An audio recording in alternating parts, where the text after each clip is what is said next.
And autism is a developmental disorder that is characterized by difficulty in social interaction and communication by restricted or repetitive patterns of thought and behavior.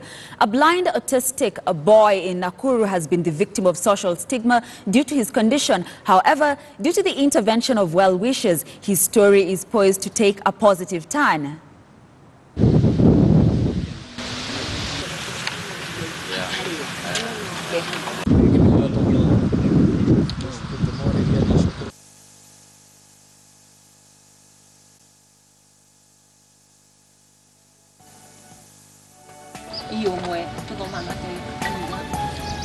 Mwaka huu nikampeleka Januari shule kumrudisha, nikaambiwa hapana, Washira anastahili kuwa nyumbani sababu hastahili kukua kwa hii shule kwa sababu akona hajajua kwenda choo.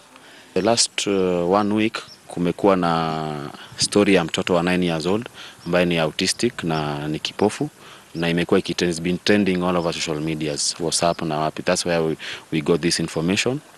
Actually ni watu tu wale wanajua kazi mimi hufanya na kusaidiana, wakanitumia wakaniambia angalia hii story.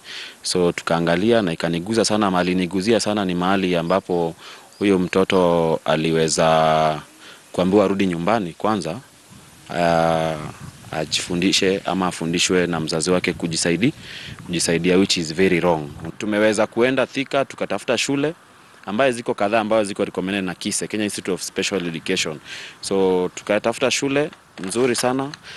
Tuko na admission letter hapa leo hii. Tunataka tusaidie hii familia sababu sisi tuna create awareness on autism. There is a lot of stigma around the country.